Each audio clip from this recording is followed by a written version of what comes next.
So hi guys, new day, new vlog at may bago na naman po tayong whole video. Ang ngayon natin ay itong nabili ko sa lapel mic. So nagkakahalaga tong 219. Nabili ko ito sa Lazada. So ito try natin kung worth it ba. So without further to do, let's get started. So ang unang-una ko pong gagawin, syempre ay bubuksan ko to. Dumating to nung February 18. Dumating siya ng 3 o'clock. So, nung dumating siya, magbo-vlog ako. Kaso nga lang, tinamad ako at binuksan ko na agad siya. So, yun. Ito po yung package niya. Yan po siya.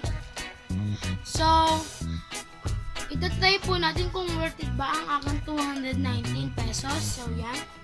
So, itry natin pag walang lapel mic. So, ito po ang basis kapag walang lapel mic. Hi guys!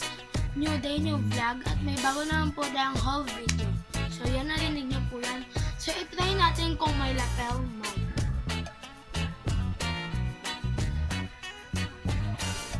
Saksak lang po natin. At i-click po natin.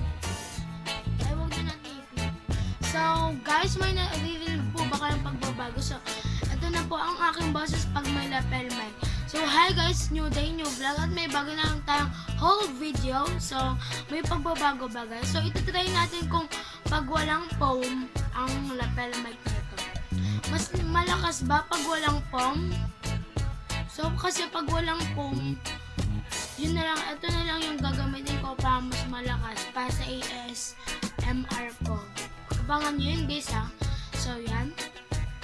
So, may kaibigan nga pala ako. So, please subscribe to our channel, Trish Angela Rosales. Ilalagay ko na sa description box below. So, guys, may pagbabago ba, guys? Balikin natin ito. So, i-try natin pag may clip.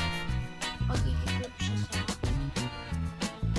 Ano, guys? Mas maganda pa pag i-clip siya dito. Mas narinig ko yung boses ko o hindi. So guys, yan na. Nilagay lang po ang video na ito.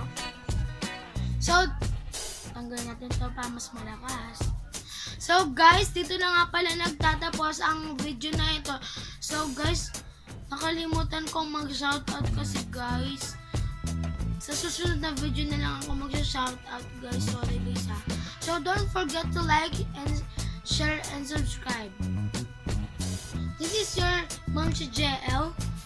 So, bye guys. Love you.